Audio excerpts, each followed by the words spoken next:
Are you ready to learn how to create professional videos in no time and not have to pay for more video editing software? Well, let's learn how to use Clipchamp. Roll the titles!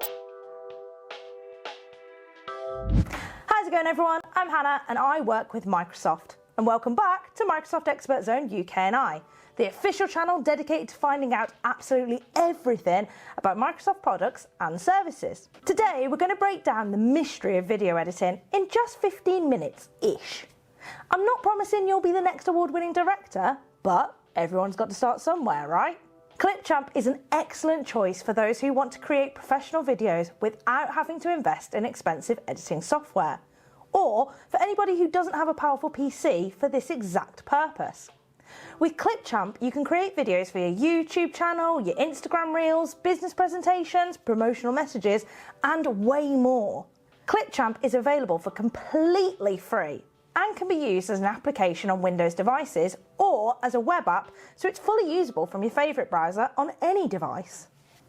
Though Clipchamp is completely free to start using, if you have a Microsoft 365 subscription, then you actually get some extra handy benefits like additional premium filters and transitions. That's not all though. Clipchamp even allows you to avoid cramming your device's memory with heavy video files, as it can take full advantage of the 1 terabyte of OneDrive cloud storage that's included in your Microsoft 365 subscription.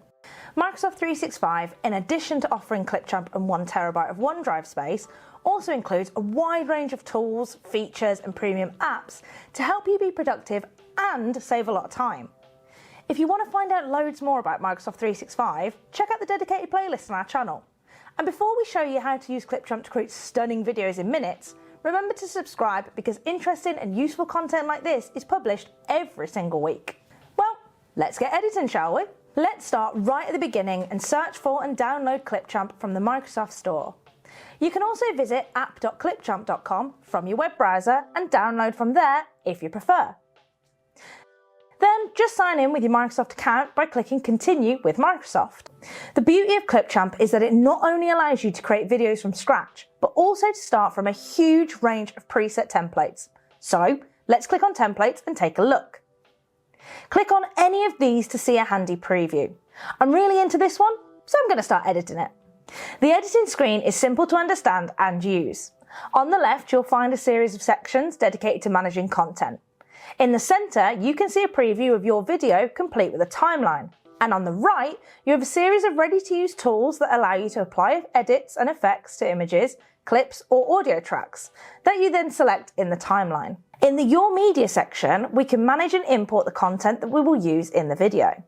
We can upload them one by dragging them or clicking on Import Media, but given how easy it makes my life, I'll give Clipchamp access to my OneDrive and use the content I have prepared in it. To sum up, any content you currently have in your timeline or uploaded to the app will be visible here.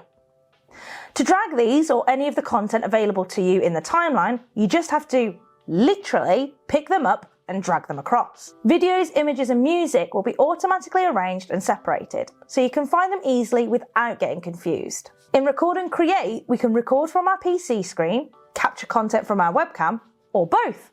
Both is good. But if you're particularly shy or don't have a good quality mic, you can take advantage of text-to-speak. Here you can write text that will then be read by Clipchamp's powerful artificial intelligence and turned into an audio track.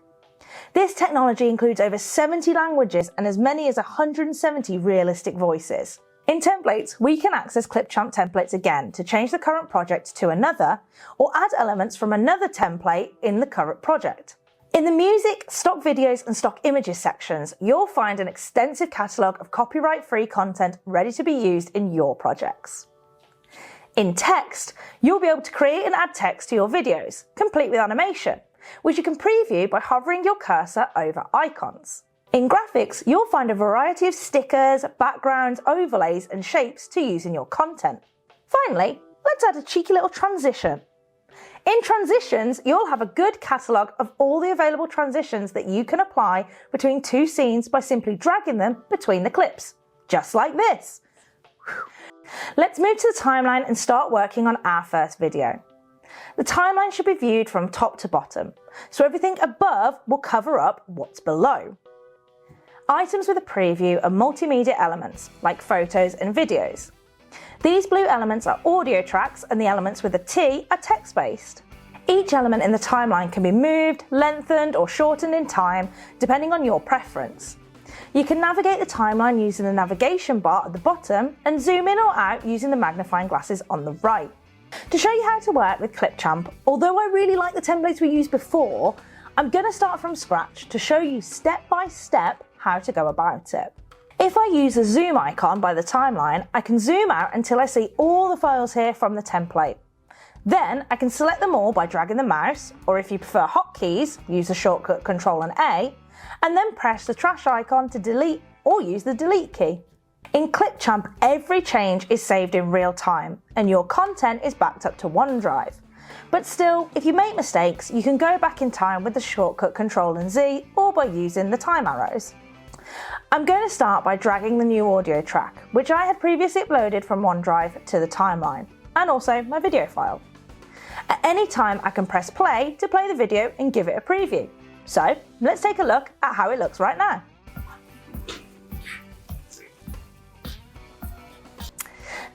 I'm not really a fan of how the track starts so abruptly, so I'm going to apply a fade. I do this by selecting the track and click on Fade. Fade in manages the fade to be applied at the beginning of the song, while Fade out manages the one at the end of the song. That sounds way better. But the music is still too loud, so I'll click on Audio and turn down the volume. In speed, I could also increase or decrease the speed of the song, but I'd say it's perfectly fine just the way it is. Video files like this one that also contain an audio track will have a dedicated volume icon that can be quickly muted. As with the music track, the properties of the audio tracks of the video can also be changed. If you prefer, you can also separate the audio from the video, making them independent tracks, by clicking on Unlink Audio. Now you'll have both a video track and an audio track that are independent of each other. The video won't be stripped of its original audio track, however, so remember to keep it on mute by clicking on the icon if you don't want to hear it over the music. The format of the video I'm creating is for YouTube, just like this one. So the format needs to be in 16:9. If I wanted to post this on a different social platform, like Instagram, however, I can change the format quickly by clicking this rectangle with the format in the top right.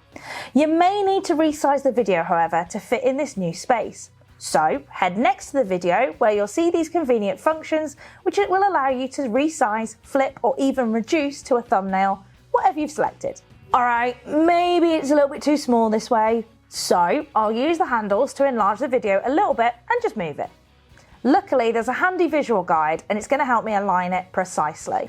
Now, not many people can perform on camera and do it all in one take, myself included in that. Or maybe you just want to change up the angle of the scene. So you're going to want to learn how to cut your clips. To do this, I'll zoom in on the timeline and move the cursor to where I want to make the cut. First though, I'll select the video track and the audio track and group them either by selecting group or by using the shortcut Ctrl and G so I can work and move or trim both clips at the same time. In the real world, we cut with scissors, and it's exactly the same here, so use the scissors icon. Let's move to the beginning of the cut until I start talking again and eliminate the empty space between the clips with a click. Oh yeah, that's way smoother. Now we can add a fade, just like we did earlier, to make the cut less drastic. Now let's add these images to the timeline. As you can see, my video is gone, but that's just because the image is now covering it. So let's move the images below the main video. There we go. Okay, maybe I don't particularly like this music. Let's choose one from the ones offered by Clipchamp. I can make my life easier by dragging it exactly where I want to on the top of the one we already have in the timeline. By doing so, we will overwrite it, keeping the settings, duration, volume and fade that we've already applied. You can also do the same thing with video clips, text and images, which saves a heap of time. We can adjust the images using the premium filters available through our Microsoft 365 service and refine them manually, then add convenient transitions if we want. Here's another one for you. All that's missing is the bit of final text to close the video. Click on text and drag plain text. Now let's write directly onto the video. From the text section, we can change the font size and type according to our personal tastes.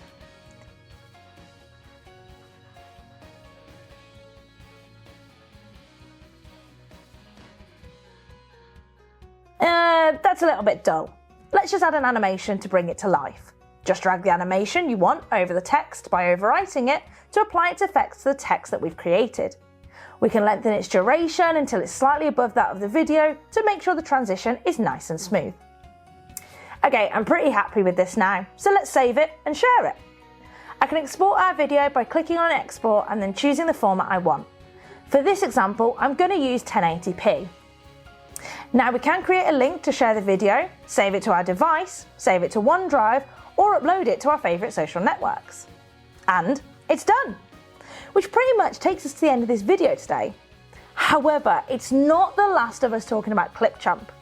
We've covered the basics of making a video today from scratch with templates, but keep your eyes peeled for more tips on the brand new Auto Compose and more advanced video editing tips in the future. Let us know what you think of Microsoft Clipchamp. Are you already using it, or were you following along step by step with this video? Let us know in the comments below. As for me, I'm going to prepare for my award speech for Video Editor of the Year. Laters!